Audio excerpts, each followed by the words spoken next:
So this is my second year doing a pantry tour.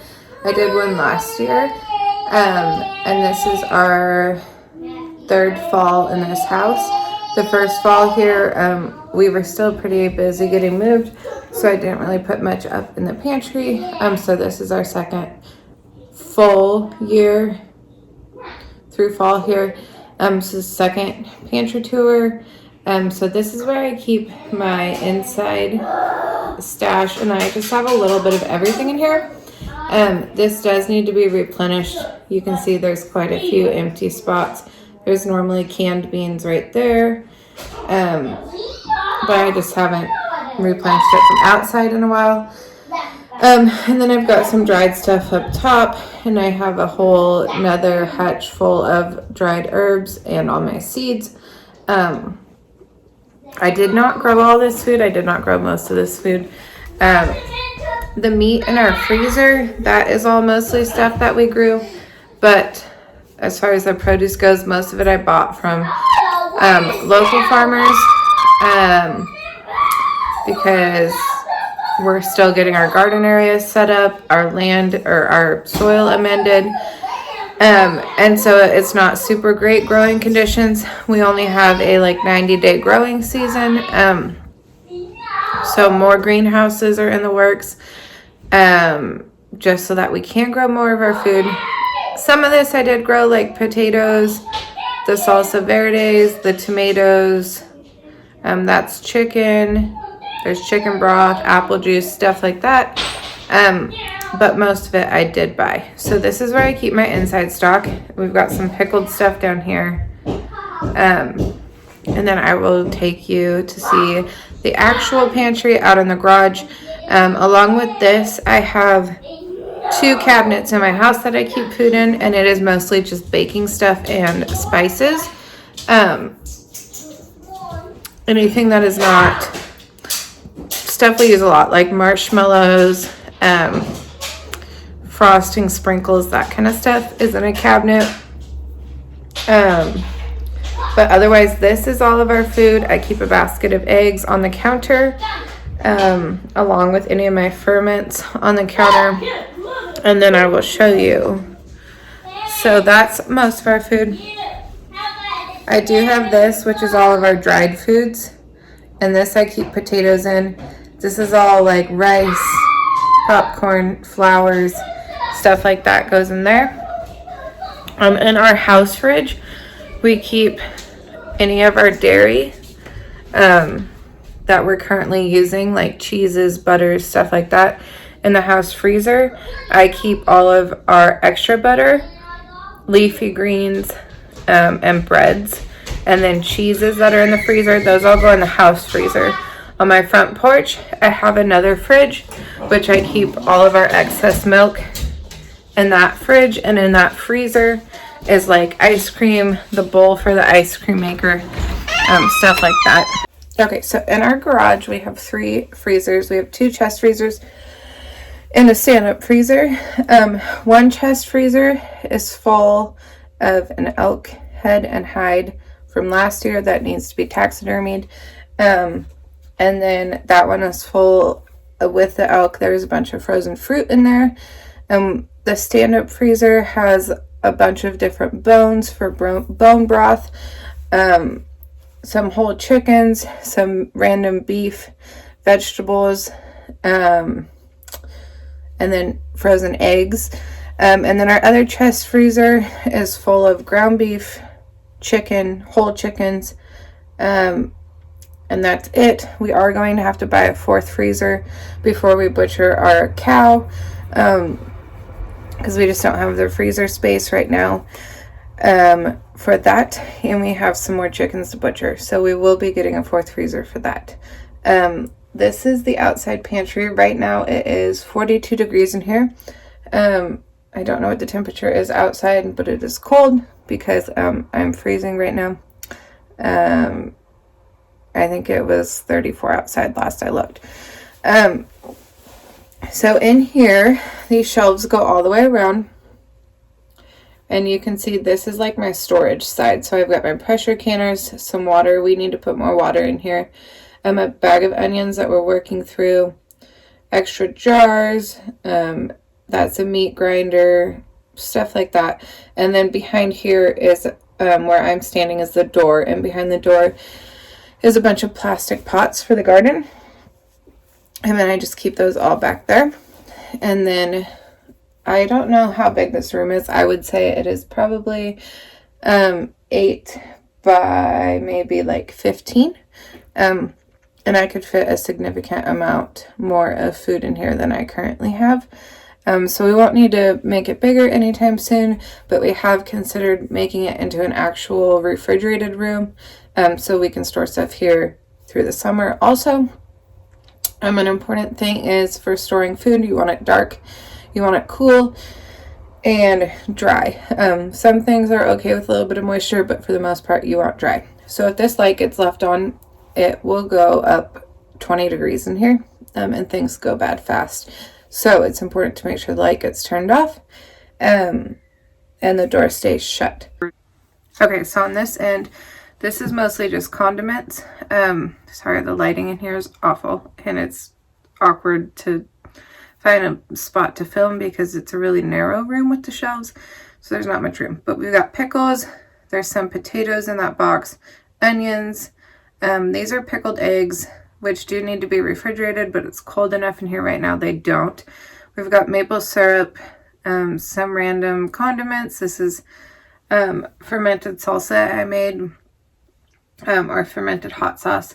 And then we've got some salsa and hot sauce back there, extra lemon juice for canning and stuff, and some lime juice. And that is mostly everything over here. This is a chai tea concentrate that I made. And then behind me, so these are just some random like convenience foods, store-bought noodles. We've got some croutons, marshmallows, chocolate chips, a random container of bone broth or stock, but I usually make my own. Some random baking stuff. This is all sugar, different sugars in here.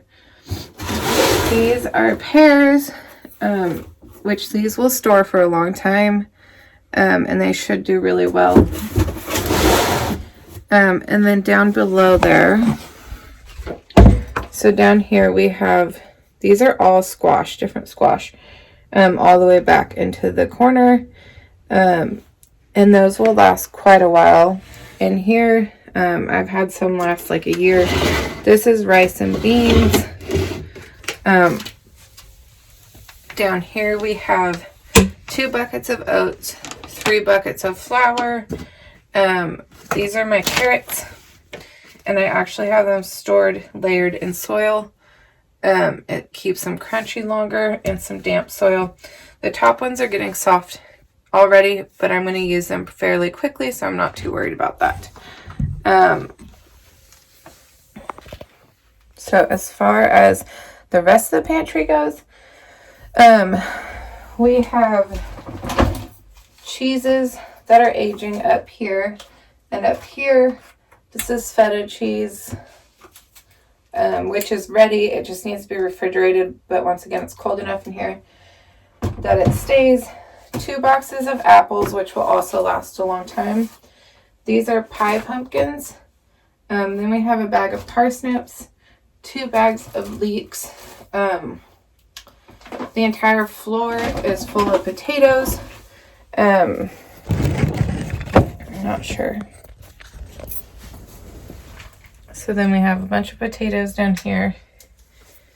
That's 200 pounds of potatoes in there. And then this is all of the canned food. There's a 4th shelf down here too, but the other shelf is in the way, so I can't get a picture of it. But these are all just jams, green beans, pickled jalapenos, beans, potatoes. I mean, everything you can think of is there, and they don't need to be in this room. Any like cool dark place out of the light is good for canned food. Under a bed, in a closet, in a cabinet, anywhere. I just keep them out here because it's easier to have it all in one spot. So this is where I keep everything. We don't really have problems with rodents in here. The cats hang out right outside of here often, and their food is right outside of here, so the cats are in this area a lot, and they catch pretty much everything. Also, the only way a rodent would get in here is under the door, and it's just not been an issue.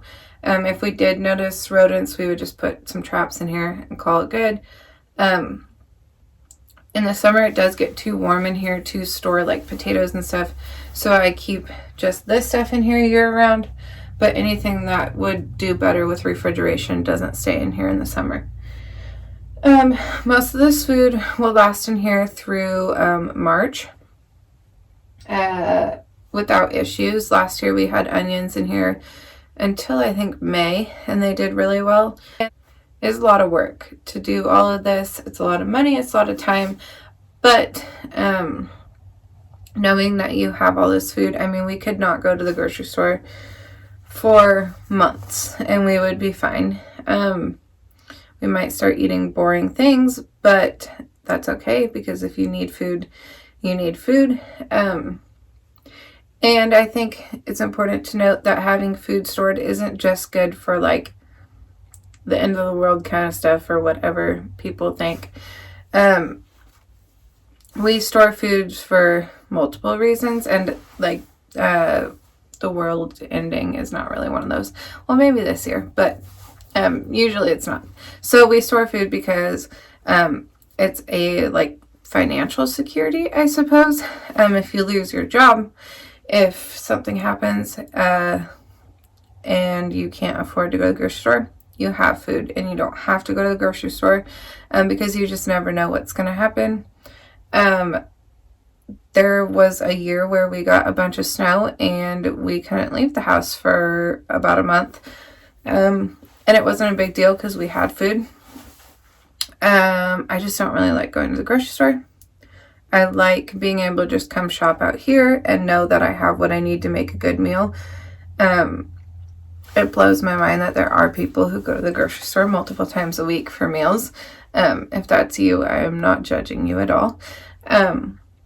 I just can't imagine doing that because I just don't like going to the store.